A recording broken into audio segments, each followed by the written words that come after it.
So, a lot of black folk are coming at me and saying, why are you reporting on the Russian invasion? This is a white people's war, and people only care because the refugees are white. You need to mind your own black business because this isn't our war. What was that? You'd like me to tackle two social issues at once? Yes. Let's. I love shit like this. It's how I keep my Takayuki knife sharp, which is my brain. Mind my own black business, you say? Please, allow me to widen your narrow scope for a moment. Let's talk about wheat! Russia's the largest wheat exporter in the entire world, exporting about $8 billion worth of grain every single year. Ukraine is the fifth largest, exporting about $3 billion worth every year. And it's considered the breadbasket of Europe because 71% of its land is agricultural. And that harvesting land is the size of Italy. Ukraine is also the biggest exporter of seed oils in the world, like safflower and sunflower. Both countries export over 25% of the entire world's wheat. Know where I'm going with this yet? Too early?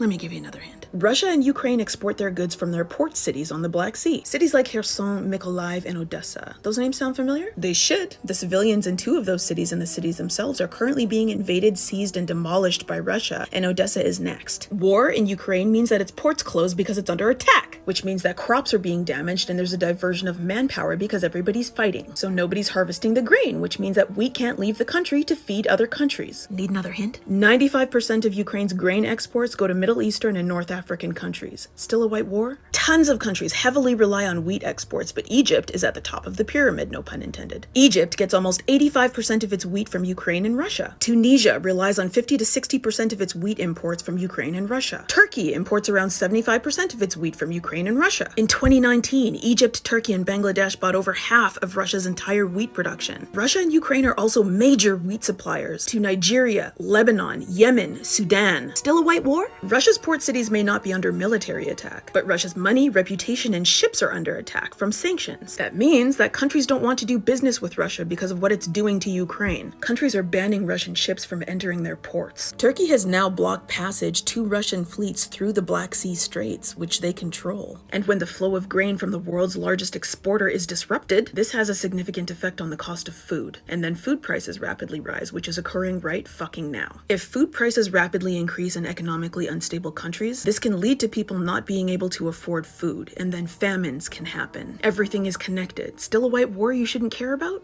Now factor in global warming, which is creating endless fires, destroying massive amounts of crops, and creating some of the longest droughts that humanity has ever seen. Then factor in an already disrupted supply chain from a pandemic. Prices for food were already high before this war started. Wheat's at its highest level in 14 years, and corn is at a 9-year high. Morocco is a huge wheat and barley producer, but it's in the middle of a 30-year drought, which means that it needs to increase its wheat imports too. Tunisia is down and out, strapped for cash. Yemen and Sudan are economically depressed. Lebanon has 1 month of wheat left in its mills, and then it's shit out of fucking luck. And Lebanon currently has an 80% poverty rate. You think these people can afford food price increases? These countries now have to frantically rush to find alternative countries to buy wheat from that they can already barely afford. And right now, there are too many countries to list that are walking on the edge of a food crisis. And when you're that close to falling off the cliff of starvation, food prices cannot be disturbed, because if they are, that can trigger political conflict within countries. Rising food prices can cause riots. Food has triggered revolutions when people don't have any. Tunisian bread riots. Food instability in Sudan toppled a president. Still a white war? When countries rapidly have to find alternative countries for their food, import prices are higher. Grain may take longer to get there because it has to go via different routes. Transportation costs are higher, which many of these countries can't afford. Another important point. Belarus is the second largest exporter of potassic fertilizer in the entire world. Farmers across the planet need it because it increases crop productivity and yields so they can feed the world. Black farmers need it too, but Belarus is being sanctioned right now because of its role in Russia's war. So in turn, farmers don't get their fertilizers and their crops are drastically reduced, which raises food prices and makes poor people starve. This war equals global food insecurity, and if it spills over into NATO countries, this war equals the existence of life itself being threatened. Still a white war?